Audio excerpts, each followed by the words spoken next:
Hey guys, this is Eric Weingarten with Weingarten Racing. Today's video is about how the truck did at the track the last time I took it out, which was actually like 2 weeks ago, and why I'm probably not going to take it out again this year, even though the weather is pretty much ideal now.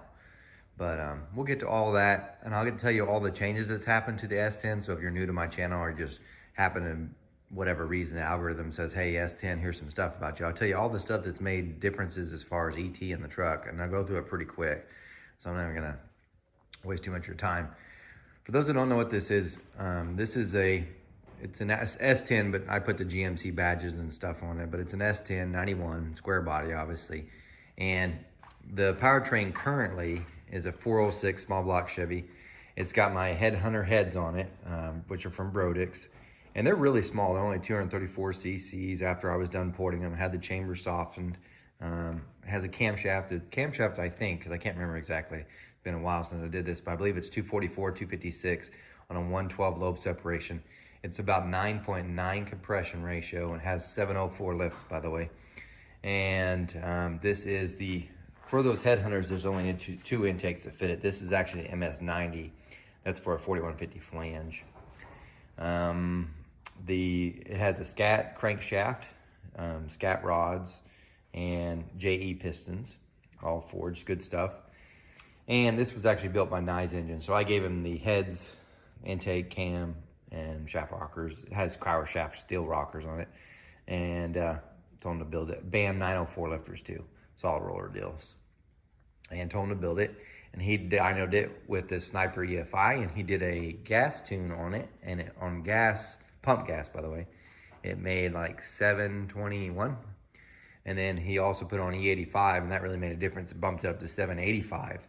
And I actually had Mark Whitener build me a blow-through methanol carburetor, and we tried that, and it made 785 as well. But the reason why is we stopped the pull at 6,000 RPM because it was going lean, and I would use which I'll just show you. I was using, this is Torque Storm's hat right there. I was using that for all the dyno stuff, not this Holly hat. And what was happening with that Torque Storm hat was it was blowing the air over the top, and it was actually siphoning it'd create a vacuum in the bowl and wouldn't allow it to fill. So anyway, point being is we can only, it would go lean. So at 6,000, we would cut off the pool. It was still 120 foot-pounds more of torque than what the E85 was doing. So if we could have got the fuel curve right and spun it to 6,500 like the rest, it was probably gonna make right around 810, 820 with that hat. Probably with this hat, and I haven't dynoed it with this hat's probably worth 20. I'm fairly certain on that deal. As far as boost, the boost comes from this Torque Storm supercharger. I bought this because you might say, why did you even pick that? Well, I bought this because at the time I know ProCharger, and I have many people that have run them. They usually, I shouldn't say usually, but there have been failures. And I was more worried about a failure of a breakage. Now, I'm not saying it happens universally or nothing like that, but there was many that broke. So I wanted something that was reliable because the idea for this whole truck was maybe I could do a drag and drive event. So at the time, Torque Storm was the only supercharger that I knew, and it's made in America, that had a lifetime warranty on their superchargers. So I bought it, did all this, and this is the stock pulley with it. Well, right after I bought it, maybe 4 months later, they put out a memo that, nope, no longer offering lifetime warranties. Now it's, I think it was 90 days from purchase. So I'm actually out of warranty with that, at least I think, unless they're honoring the time you bought it was lifetime warranty. Maybe it continues to be, but they no longer offer that for sure. And the reason why I point that out, because you can't change that pulley. This is a 3.25 pulley. They have a 3-inch pulley, but you're not allowed to change it or you void the warranty. But if I don't have a warranty anymore, I'm just going to change it probably eventually. The thing makes no boost. When it was on the dyno, it made 5 to 6 pounds. So if you're like, wow, this thing should make great power, you only made that much power, 5 to 6 pounds of boost. So that's it. Now, it's not intercooled, obviously. With the E85 and methanol, that probably is why I made more power, is because it was cooling the charge. As far as timing, there really wasn't that much more timing that was added with those, especially from E85 to methanol. There wasn't any. The only thing I could say, like I said, is it just doesn't make any boost. Currently, last time I took it out, which I'll show you all that stuff, the data logger had it at 6.1, which is pretty low. And I was spinning it to like 6,300 RPM. So it didn't make a lot of boost. That's why I like to go to the smaller pulley. At the time, by the way, this was the only supercharger they make. They now make a much bigger one that blows more air. However, it's stupid expensive to me. So let me explain. When I bought this whole setup, this was $2,700. It was another advantage to it because Pro Charger at the time for their setup was something like almost $4,000, like 3,800. I know now, obviously, that they're higher, and I'm sure Torque Storm is. They're probably around $3,000 now. But that was the only one that they offered. Well, now they make a much bigger unit, which is probably one I would like to have. But this is an 8 rib. There would be a 10 rib, so it would scoot out further, which is like, so big deal. You got enough room, which I actually probably do, except for I just took the belt off yesterday to check something. Taking the belt on and off with it like this is pretty tough because there just isn't a whole lot of room. But I would like to, if I could have. But point being is, though, that new Torque Storm that they make, just the head unit's $4,000. So yeah, I can reuse all that, but $4,000? For $4,000, I'll go ahead and buy a whole Vortec supercharger or a Pro Charger setup and switch. So to me, it didn't make any sense. I would love to test it though on my Dyno Mule, which hopefully you've been watching some of my videos. The Dyno Mule stuff, Vortec is working with me. We might actually have a blower to test on that. And so we can actually see how boost affects cylinder heads and stuff, which would be pretty cool. And maybe we'll get to try it on this. So anyway, the truck itself has a Power Glide transmission, a PTC converter, and the Power Glide transmission is from BTE. It's an aftermarket case and bell housing, PTC 9-inch converter. It has actually a QA1 carbon fiber drive shaft, and out back it's got a quick performance 9-inch rear end. And currently with this setup, it was a 355 gears, and it's aluminum center housing. It's got cow tracks on the rears, QA1 shocks on front and rear. They're single adjustable, and yeah, I probably should change that. There's a whole lot of things there. Actually, coilovers on the front. This one's the ones that go up into the bucket. It's pretty neat. And that's essentially the layout for the truck. And you may be asking, well, how much does it weigh? Well, it's 3240 something and change with me in it. And you're like, no S10 weighs that much. Well, here's the thing. I made it for be cool street driving deal, and I know cool door panels, right?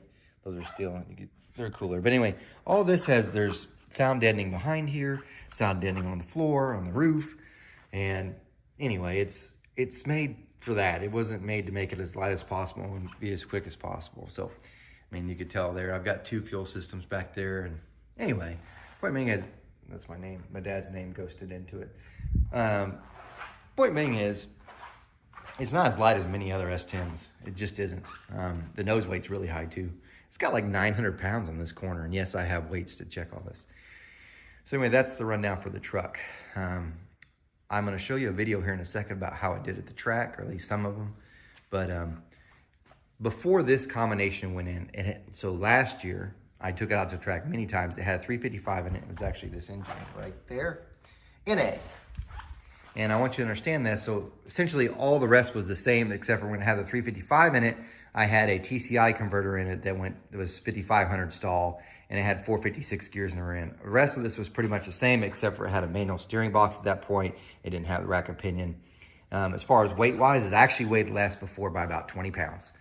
When the 355 was in it, the best it ever went, quarter mile time, was a 1076 at about 125 miles an hour. The best 60 foot it ever did was a 154. And no, that is not quick. And I'm gonna tell you all the mistakes real quick about what I did wrong when I did that. So, and I'll go through them real quick. So let's just get when the engine first went in there, it had shorty headers, the 355, not this engine. It had shorty headers in there, and it had the 2.5-inch exhaust. It had a TCI turbo 350 transmission at the time. The biggest thing that helped was, at the time it had Sniper EFI too. Switched to a carburetor, that gained fast. It gained like almost a tenth. And that thing was tuned perfect, by the way, the Sniper EFI. This is with the 355. Don't confuse it with this engine. I'm just giving you the past so you understand how much time has been gained. So anyway, carburetor gained about a tenth. But of all the things that's ever been done to it, the one thing that probably hurt it the most is I was like, I wanted to change to something that had trans brake, pulled the turbo 350 and put in the Power Glide that's in it now. That actually slowed it down. So when it had the 355 in it, it went to 1086 with the turbo 350. But whenever the Power Glide went into it, it went to 1104. It almost lost 2/10. It was that was horrible. I was it just is what it was. And I thought it was going to pick up because they eat less power. Nope, that extra gear slowed it down. So, but of all the things I've ever changed on the truck that made the biggest difference in ET, not even the supercharger, the biggest thing that you could do to make your S10 faster if you have a small block Chevy in it, for sure, of all the things I bought on this, and it was not cheap, has made the biggest difference in ET, and it hasn't even been this engine or that torque storm, it is those headers. These headers are from Lemons. These Lemons are 1 3/4 step to 1 7/8. They've got a 3-inch merge collector. When it was with the 355 and I just switched the headers, it went from a 1114 to that 1086. And that was also taken off the exhaust. So those headers, by far, of all the drop in ET, the headers have been the biggest ET jump, period. That's the one thing that has made this truck faster than anything else. Not even this engine with the supercharger made that much of a difference so far anyway. Those right there were the thing. Now, they were not cheap, I'm not even gonna lie. I think I had $1,800 on them. Very expensive. But of all the things so far, that's been the one that's made the biggest difference in ET. Now, so that was last year. This year, this engine went in, which I've already described its combination. So best before, 1076 with 350 NA stuff. Put this 406 in with the supercharger. It definitely makes more power. By the way, the 355 dynoed at 590 on methanol. And that's what I would end up running on, because I did try methanol to see if I could get it, the ETs to come down. So methanol actually made the best. And I should point this out too. Got to back up a little bit. The Power Glide slowed it down. To get some of that power back, I switched it to a methanol carburetor with the 355. With the methanol carburetor, it did drop ET, and it went its fast as ET at 1076 with that 355 as NA. And then with the methanol, it made like 595. This obviously makes more power, and it's still on pump gas. So that's before. The track, the very first pass, as you see it sitting here, 1057. So it lost 2/10. And it went from running 125 miles an hour to 131 and change. So yes, it dropped 2/10, but the headers dropped more than that. They did. And I can tell you this whole combination cost way more than what those headers did. Now, granted, that was first pass, so there's probably, when I get things more lined out, it's definitely going to gain more, obviously. But if you're talking like just made one change and didn't do anything else, it was the headers. This combination, I'm sure, is going to get much faster. The mile an hour says you can probably run 1030s, 1020s. But anyway, so that was it. So the first pass, the truck, I left on foot brake, and it had a horrible 60-foot time. And let's just look at the timesheet so you can see. Okay, as you can see, my 60-foot time sucks. The ET isn't so bad though, but the 60-foot time sure sucks. Anyway, I think I'm rolling through the lights, and that's why it's causing it to have such a bad 60-foot time. But it doesn't look too bad. Now, the second run, not so pretty. Okay, now, this is what happens on the second run. So the second run, I'm like, I think I'm going to try the trans brake, because if I'm rolling through the lights, if I just let off the trans brake, everything will be fine. So here's my shifter. I have my trans brake was hooked here, except for this. Now, I added this button later, so this is how it works now, but this is how it worked before. And the way it worked was a ground relay, and there's the relay right there. And the reason for it is the snipers, in order for them to control the rev limiter, your stage rev limiter, it does it off of ground activation. So essentially what this button does is it has a wire that comes off, and this goes to a ground somewhere, and the other ground goes to the relay. And what was happening was, as I was driving around, in order to actually turn on the trans brake, it has to have power. So I actually have a switch up here for the trans brake to turn that on. So this way, when I was driving around, I wouldn't have to worry about bumping this and accidentally turning on the trans brake. Well, what was happening was, when I was driving around, if you watch my previous videos, the rev limiter would just start kicking in at 3,000 without me pressing this button. And the wires I'd gone through, and I couldn't find where it was chafed or touching any ground whatsoever. So the only thing I could think was the relay. So what I did on the screen was I just disabled the second stage relay. So on the second run, what I did was I went up to the line and I staged it, and I pressed the button because it'll ground activate that, and then it will send the power to the trans brake. And I get there, and I'm like, I'll just watch my RPMs and about where I want it to be, and I'll just let off, and bam, I should be gone, right? Which I did. And I've got the video for that, because what you're going to see is, and see how violent this is, I let off the button, and it goes maybe 20 feet, and then you're going to see the video shake like that, hard. Because what happens was, when I thought was the sniper acting up using the ground activation or something, it wasn't. It's something with that or some weird thing that I cannot figure out. And what had happened was I went 20 feet and the trans brake re-engaged. So it was like, bam, it literally locked the tires. I then went a little bit forward again and it did it again. So I thought I actually broke the rear end. So I let off and went over to the side a little bit, but then it was like, it's still running and I don't hear any clanking or nothing.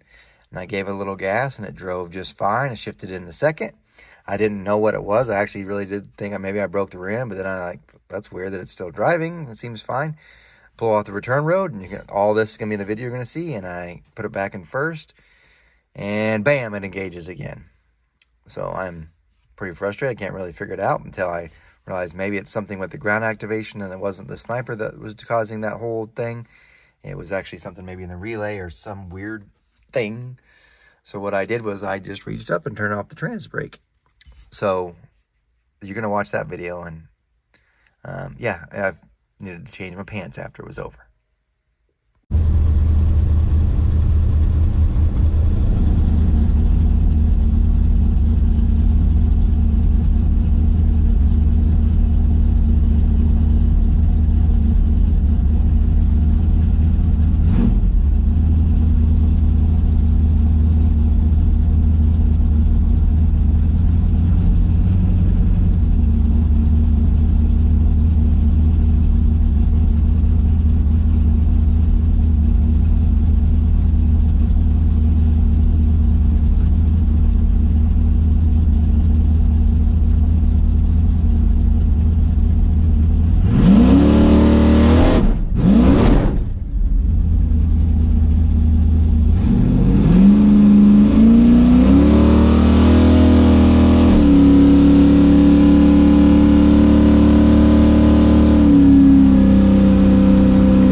So yeah, that looks pretty uncomfortable right now. Right now I can probably hear you guys cringing like, oh my God.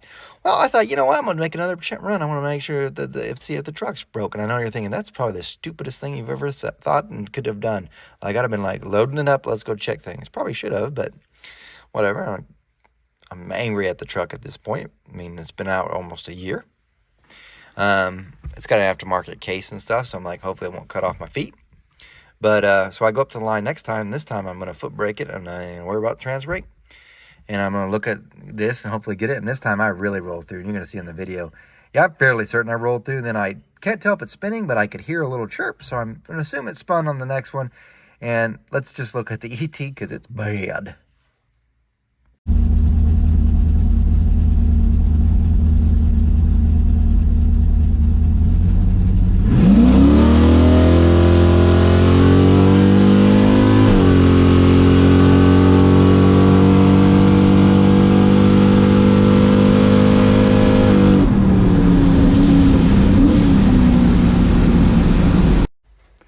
All right, as you could tell, the 60-foot time sucks. Fairly certain I rolled through the lights. Not great. It's not something you want to do, and that hurt the 60-foot time. And also, it sounded from the GoPro, it sounds like it's screeching, so I probably did spin. The only thing I really changed from the last time was I dropped 2 pounds of tire pressure, and I actually took out some timing just because the intake temperature was getting a little hot. And I also shifted it at 6,200 RPM. The previous time, I think I shifted it at 65.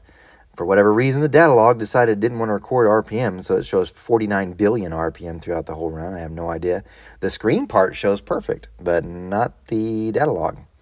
So I Wish I could tell you what happened. Can't. Something's gone wrong with that, and I cannot figure that out either.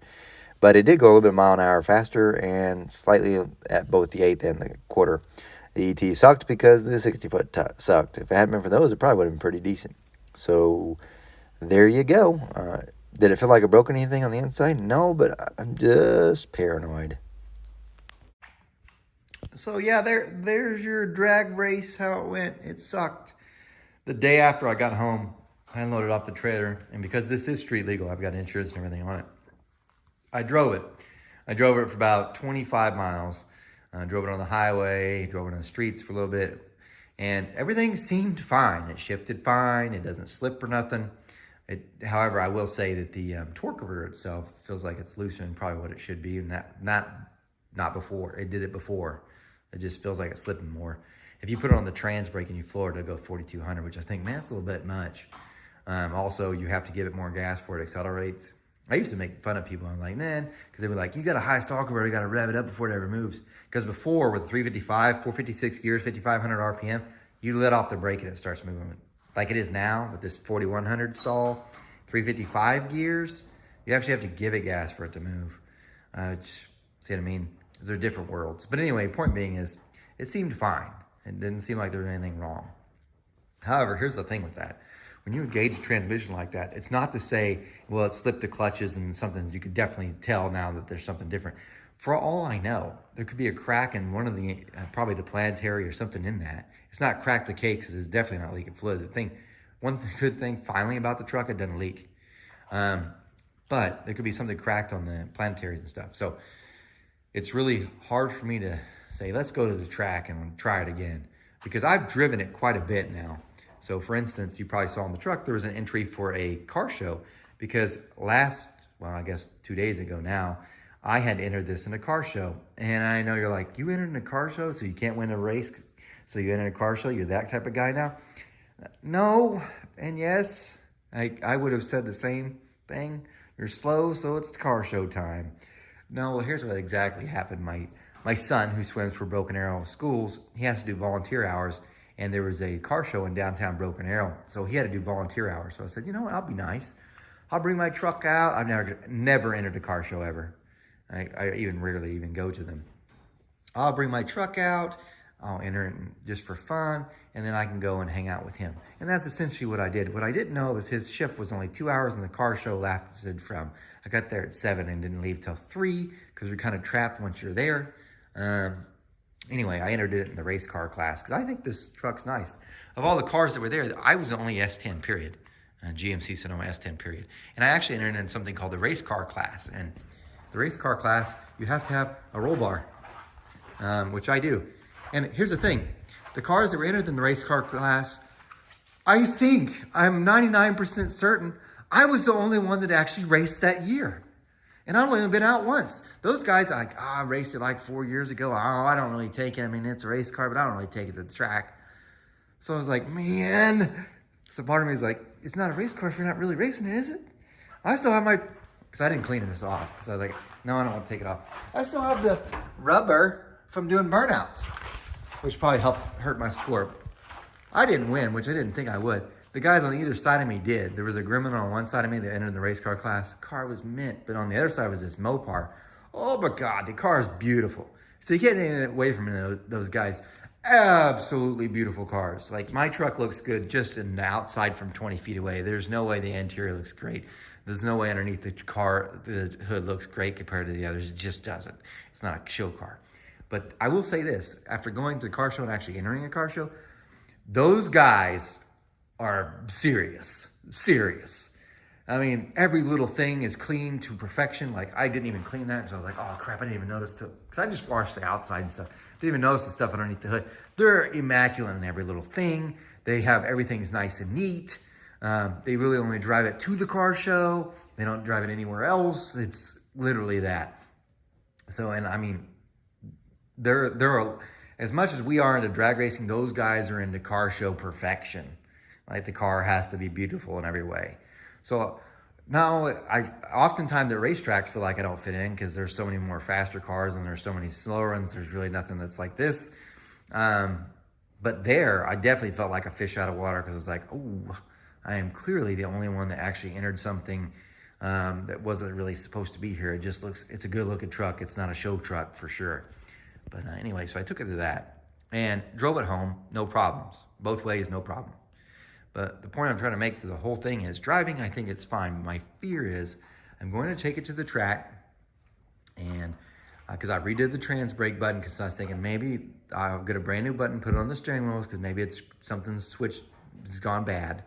And what I'll do is I will take it to the track because now it's, let's just show you. The green button's just for trans brake, but it's 12 volt. I've screwed that relay. There's the 12 volts that come up, 12 volts go to the trans brake. That's all it is. The catch is I don't have a rev limiter. I thought, well, what I can do is I can activate, because there's an MSD box in the glove box. Don't hear about it. It's too hot there. It's cooler than it is in there. Anyway, I thought, well, I'll just use the MSD trans brake rev limiter and just activate it with the 12 volts. I can't explain this either. If you give it 12 volts to activate, and even on the screen it says your rev limiter is activated, I floor it, it ignores it. So somehow either the sniper's overriding that because it's sending the signal to fire to that. It's like, I don't care. It just ignores it. It will not drop fire. So you could press it and have the trans brake, the rev limiter on. It will just ignore it and just keep going up. So what I end up doing is like, just to be safe, I'll just disconnect the whole rev limiter from that MSD because it wasn't doing anything anyway. But if I wanted to take it to track now, I just do it the same way. I just have to floor it on the trans brake and hope it hooks up. Trent, the guy that works for me, is supposed to bring some slicks and maybe we try it. And maybe I still will, but part of me is like, you're just being an idiot. Because the minute it hooks up, if there's anything wrong in the transmission, you're instantly gonna know. And it may not even be the first pass, it might be the second or third or fourth. And when is it actually gonna break? What happens if it doesn't break on the line? What if it breaks during the run? And you're already going 131 and decides, screw you, buddy. So it's part of me is like, I know you want to know how fast or if it can go faster, but sometimes it's just not worth it to be stupid. It's too nice of a truck. It's not a show truck, obviously, because it didn't win anything, but it sure isn't something you want to see on fire or damaged. So I think, which pains me to say it, I probably will not take it out anymore, even though the weather now is fine. Because by the way, when I took it out, it was like almost 90 degrees. I was hot. Humid, miserable. And this was like, it was only 2 weeks ago in October. That's the thing about Oklahoma. We don't have seasons. You either have hot or you have cold. It doesn't matter. There are no in-betweens. You might get those days, I mean, like a fart in the wind. It just barely ever happens where it's a great day. Because currently, like the weather yesterday was like, this isn't so bad. Wind is hell. So it was like 65 degrees and like perfect to go to the track with, but really, really windy. So right now the weather is great to do it, but you get what I'm saying. I'm just, it'd be cool, but I just don't want to risk it. And then my other part is, what are you going to do then? Take out the transmission, have it gone through and look through that. And I thought about that, but my other thing is I was thinking, you know what? The Power Glide has slowed it down. Maybe you should try something different. Maybe go to a Turbo 400. And I know ATI makes a Turbo 400 that's the same length as the Power Glide. So this way I could reuse my carbon fiber drive shaft. And maybe I thought about that, but god dang. Like this transmission, when I bought it, was like 4,300. The Turbo 400s, they're like 5,500 with the aftermarket case.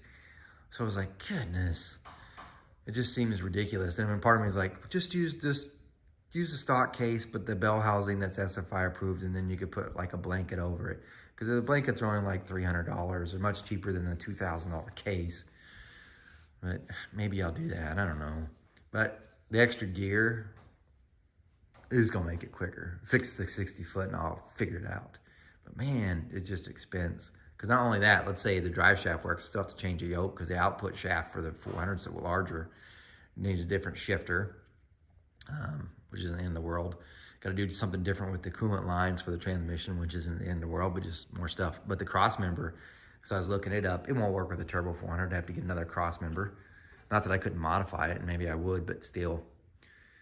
So I don't know. I think it's sad. I know you guys, I've been waiting to see this truck at the track. Me too. But I don't think it's going back. I just ain't gonna do it. And I think during the winter when it does get changed, Trent's family, his family has like a chassis down in place in McAllister. I think we'll give it a shot and try Not so much the gas tune, because the gas tune's on point. It was only correcting like 2%, which is, I was like, man, not bad. Got it pretty good. And correcting down too, not up. So I was like, thank you. But I've got a base map I've got ready to go for E85 to put back in it.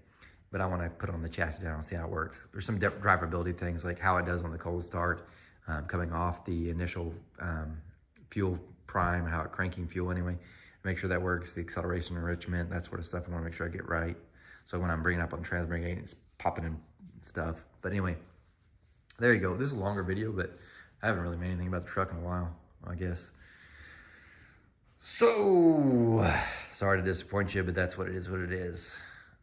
The rest of these videos aren't this way, they're tech videos, but this is the only really one you're gonna have about the truck racing this year, probably. So enjoy the crappy video. Anyway, guys, remember I'm no man. You guys take care.